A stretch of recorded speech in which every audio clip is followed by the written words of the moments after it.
इस तरह दर्द, दुख और मुसीबत की हालत में और एक जिस्मानी ऐसे दुख की हालत में थे जिसमें इन तमाम कलमात को उन्होंने बयान किया। मेरे यीशु, जिसमें आपने सीखा कलमा माफी। जनाब यीशु मसीह जब सलीब पे बलिदान थे, उन्हें लटकाया गया हुआ था, तो उस वक्त जनाब यीशु मसीह के लबे मुबारक से निकलने वाला पहला शब्द वो माफी का शब्द था, जिसका सबो सबाब ये था रहम की अपील। माफी का दर्स जो यीशु मसीह दे रहे थे वो रहम की अपील कर रहे थे कि बाप इन्हें माफ कर क्योंकि ये नहीं जानते। इसी तरह कलमा नजात जो जनाब यीशु मसीह के सेकंड अल्फाज थे, दूसरा जो अल्फाज था वो नजात के लिए मदमी था, जिसके लफ्जी मीनिंग ये थे कि यीशु मसीह हम सब की रिहाई के लिए सलीब पर बलिदान हो चुके थे, हम सब की नजात के लिए उन्होंने इस स्लीपी मौत को गवारा किया। तीसरी बात, तीसरा लफ्ज जो खूबसूरत तरीके से जनाब यीशु मसीह ने अपने लबे मुबारक से सादर किया, वो लफ्ज मोहब्बत था। और यीशु मसीह ने अपनी जमीनी खदमात के अंदर मोहब्बत का दर्ज दिया, और ये एक जिस्मानी असास की बात है कि यीशु मसीह ने जिस्मानी असास को भी शो किया कि हमें एक दूसरे से मोहब्बत की जरूरत है। चौथा कलमा जो जनाब यीशु मसीह की लबे मुबारक से जो लफ्ज अदा हुआ, कलमा कफारा में यीशु मसीह ने इस बात का भी इश्तिहार दिया और अयां किया कि ये कफारा बनुनी इंसान के लिए है, दर हकीकत ये इंसान के लिए कुर्बानी दी जा रही है। पांचवी बात, कलमा दुख। यीशु मसीह के मुंह से निकलने वाला पांचवा लफ्ज जो है वो दुख को पेश करता है। यहाँ यीशु मसीह ने अपनी जिस्मानी हालत को देखते हुए अपने दुख का इजहार किया, और इस कलमे से हमें नजर आता है कि यीशु मसीह इस दुख की हालत में बर्दाश्त करता रहा, सबर करता रहा। छठी बात, छठा लफ्ज जो कलमे की शक्ल इख्तियार कर चुका है वो है कलमा फतह मंदी। जनाब यीशु अल मसीह ने अपने लबों से इस बात का इकरार किया कि अब मैं फतहमंद हूँ। वो मिशन, वो काम जो उन्हें दिया गया था, उन्हें पेश किया गया था, उनके हाथों में सौंपा गया था, और जिस काम के लिए उन्हें भेजा गया था वो अपने मिशन को कंप्लीट कर कर फतहमंद हुए। मैंने आसान तर लफ्जों में आपके सामने ये 6 कलमात को रख दिया। कलमा माफी जो रहम का दर्श देता है, कलमा नजात जो रिहाई का पैगाम देता है, और कलमा मोहब्बत जो जिस्मानी असास की बात करता है, कलमा कफारा जो कुर्बानी है, और कलमा दुख बर्दाश्त की हालत है, और कलमा फतहमंदी जो जिस्मानी मिशन को यीशु मसीह ने जिस्म में रहकर पूरा किया, वो कलमा फतहमंदी था। और आखिरी लफ्ज जो जनाब यीशु मसीह के लबे मुबारक से सादर हुए वो लफ्ज थे कलमा मलाप। अब वो तमाम चीजें जो जनाब यीशु अल मसीह ने कंप्लीट की थी, अब जरूरत इस बात की थी कि वो रिश्ता, वो फासला खत्म किया जाए, दूरियों को मिटाया जाए, और इस दूरियों को खत्म करने के लिए अब जरूरत थी मलाप की, राबते की। अब बाइबल मुकद्दस में हमेशा देखें कि पेशतर में आगे चलूं, लूका की अंजील उसका 23 बाब उसकी 46 आयत। लूका मुकद्दस लूका की अंजील उसका 23 बाब उसकी 46 आयत बहन असला के साथ मिलकर हम तलावत करेंगे। फिर यीशु ने बड़ी आवाज से पुकार कर कहा, ऐ बाप, मैं अपनी रूह तेरे हाथों में सौंपता हूँ। आमीन। कलामे खुदा के अंदर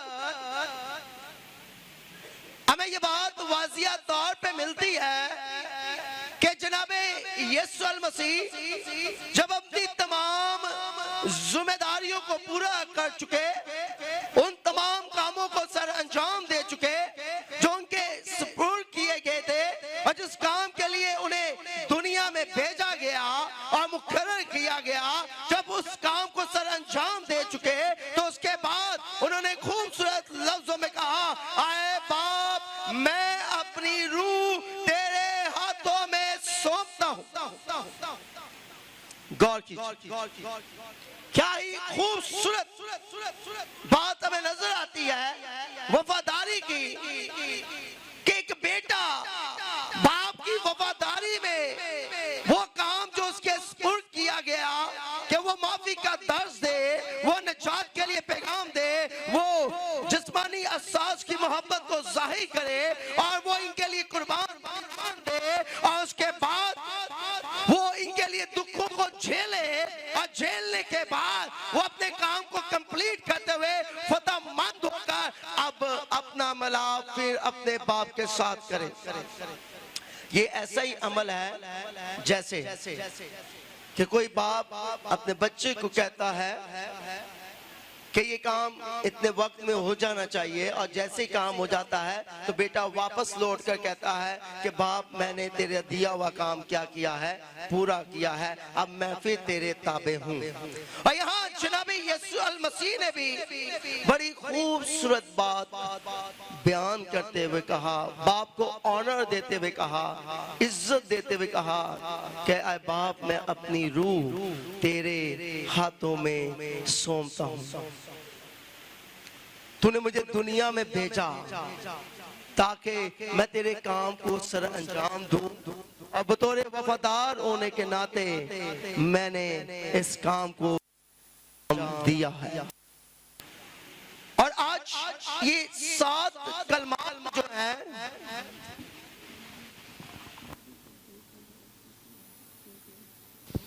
सात कलमात जो है वो हमें इस बात की आगाही देते हैं कि यीशु मसीह ने बनी हुई इंसान को सिखाए हैं, बताए हैं।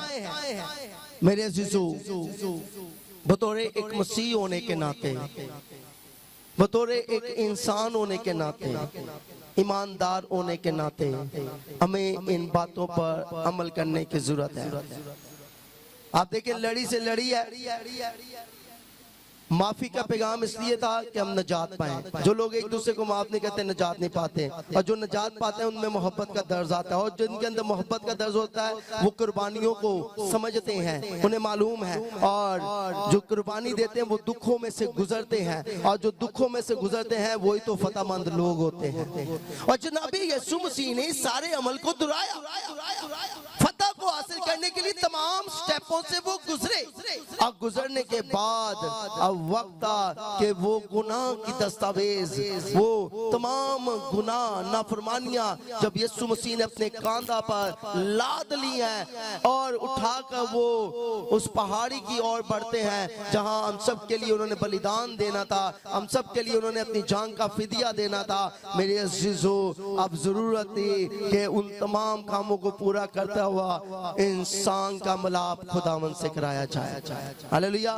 वो टूटा हुआ रिश्ता जो बनी आलम से टूटा, वो फासला, वो गैप, वो दूरियां खत्म करने के लिए जनाब यीशु मसीह ने अब मिलाप का दर्ज दिया कि हमें अब अपना रिश्ता खुदा के साथ इस्तवार करने की जरूरत है। अपना मिलाप हमें खुदा के साथ करने की जरूरत है ताकि हम खुदा से बातचीत कर सकें, और यीशु मसीह के वसीला से हम अब्दी जिंदगी को हासिल करें। आए में से एक हवाला पर गौर करेंगे, पहला पत्रस उसका 4 बाप उसकी 19वीं आयत पर गौर करेंगे। नया आयतनामा में से पहला पत्रस उसका 4 बाप उसकी 19वीं आयत से गौर नजर करेंगे। बेनस्ला के साथ मिलकर बड़े गौर के साथ खुदा के पाक कलाम को सुनेंगे। बस जो खुदा की मर्जी के मुआफिक दुख पाते हैं वो नेकी करके अपनी जानों को वफादार खालिक के सपुर्द करेंगे। मैं चाहूंगा इस आयत को दोबारा रिपीट कीजिए। बस जो खुदा की मर्जी के मुआफिक दुख उठ पाते हैं, जो खुदा की मर्जी के मुआफिक क्या पाते हैं?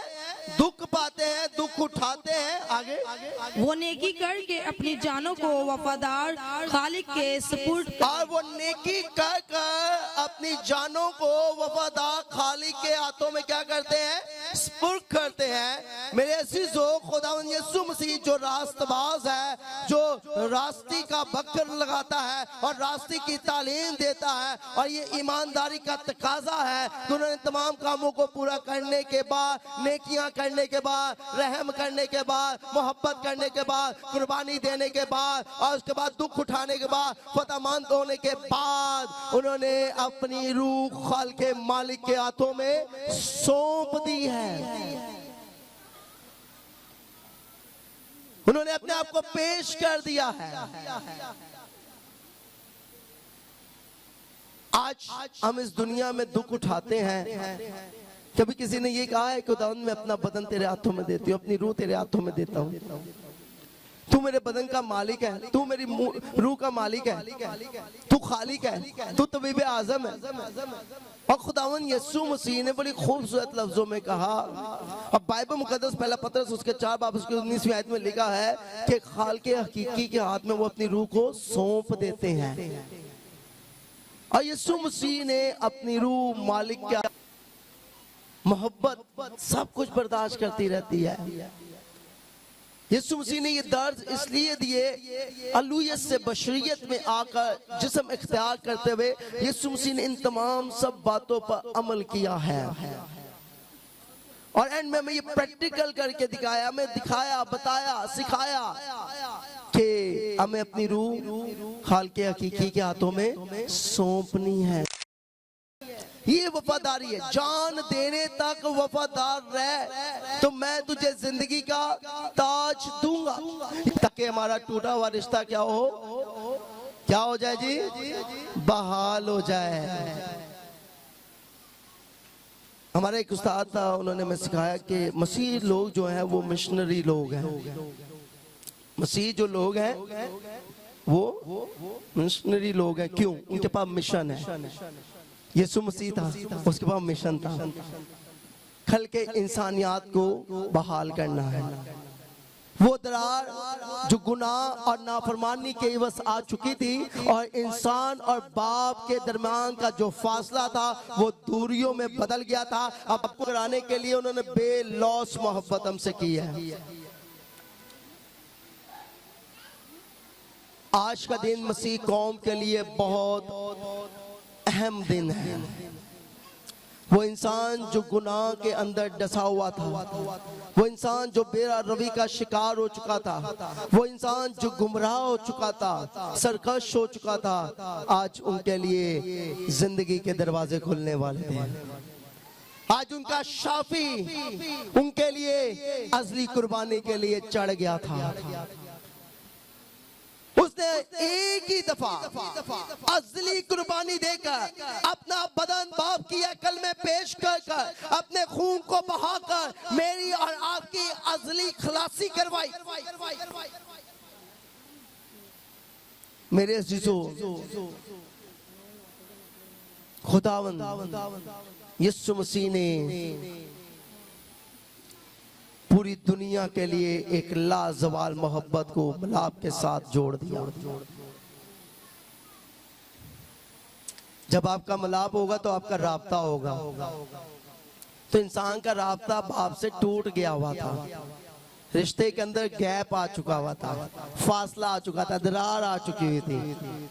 अब उस दरार को भरने के लिए, जैसे किसी दीवार के अंदर कोई दरार आ जाए तो हम सीमेंट भरते हैं या नहीं भरते हैं? अब वो एक ऐसी दरार थी जो जिस्मानी चीजों से नहीं भरी जा सकती थी। उसे बढ़ने के लिए अपने खून को नदियों की तरह बहा दिया ताकि हम खुदा बाप से बात कर सकें, मुलाकात कर सकें। और जनाब यीशु मसीह ने कहा कि तुम मेरे नाम से बाप से जो मांगोगे तुम्हें, क्योंकि वो मेरे और आपके राब्ते को बहाल करने आया था, वो मुझे और आपको जोड़ने के लिए आया था। मेरे जो आए ज़बूर 31 ज़बूर 31 उसकी 5वीं आयत पर भी गौर करेंगे। मैं अपनी रूह तेरे हाथों में सौंपता हूँ, ऐ खुदावन सच्चाई के खुदा, तूने मेरा फिदिया दिया है। आमीन। अब यहाँ इंसान भी ये अमल ईमानदारी के हिस्सा में कर सकता है।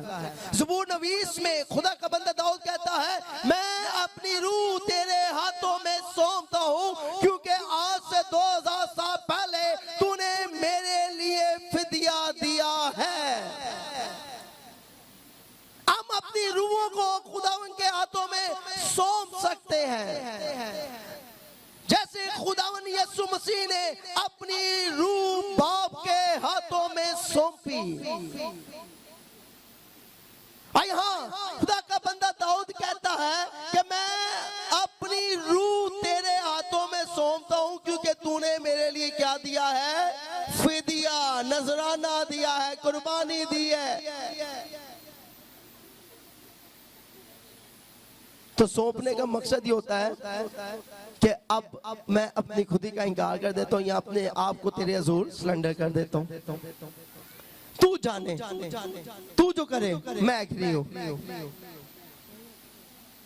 तो मेरे जिजो, आज हम सबको खुदावन के हाथों में अपने आप को सौंपना है। ये तमाम लफ्ज जो कलमे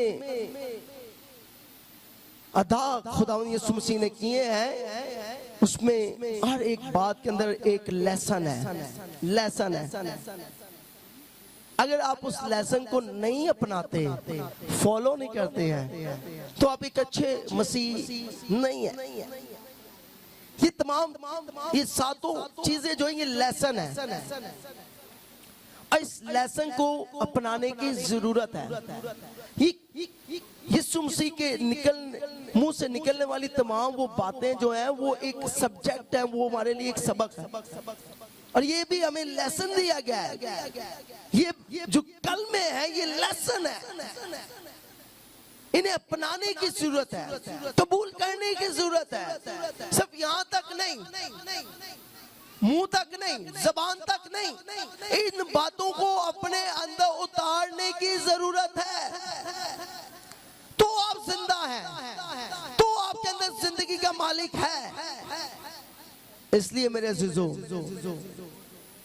हमें इस लेसन को अपनाने की जरूरत है। इन कलमों को अपनी जिंदगी में अमली जामा पहनाने की जरूरत है, और उसके बाद आपकी जिंदगी के अंदर खुदावंद यीशु मसीह नजर आएंगे। फिर जब आप एक दूसरे को माफ करेंगे तो आपको निजात मिलेगी, और फिर आपके अंदर मोहब्बत नजर आएगी, और मोहब्बत जो है वो खुदावंद यीशु मसीह को बड़ी पसंद है। तो मेरे अजीजों, आज इन बातों को अपनी जिंदगी के अंदर लें, अपनाएं, ताकि आपकी जिंदगी बदल जाए। फिर आप गठे और आप में मसीह बढ़े, आप छुपे आप में मसीह नजर आए, आप गठे और सामने मसीह नजर आए। आपके करैक्टर से, आपके कामों से, आपके चाल चलन से, आपकी बातों से, आपके अंदाज से मसीह नजर आना चाहिए कि आप मसीह के बेटे और बेटियां हैं, आप उसके मुकद्दसीन हैं, मानने वाले, उसे कबूल करने वाले लोग हैं। तो आए अपने सिरों को झुकाएंगे, अपनी आंखों को बंद कर देंगे, और खुदा उनके जो दुआएं दस्ते बुलंद होंगे। आए महीब जलाली आसमानी अब्बा जान, प्यारे यीशु, हम तेरा शुक्र करते हैं कि तू इंसान से बनी इंसान से और फर्दोवाइज से और बशर से तू बहुत प्यार करता है, और इस प्यार की खातिर तूने खुदावन अपने आप को बलिदान किया है। आसमानी खुदावन, जैसे कि हमने औलित हज़े में आई खुदा तेरे उन दुखों को लेते हुए और आज के इस दिन तक आई खुदावन तू सलीब के लिए बलिदान होने को था, और खुदावन तूने इंसान से इस कदर मोहब्बत की प्यारे यीशु कि तूने अपने बदन को सलीब पर बलिदान करने के लिए पेश कर दिया। इंसान के मिलाप को मिलाने के लिए, राब्ते को जारी करने के लिए तूने अपने आप को सलीब पर बलिदान कर दिया।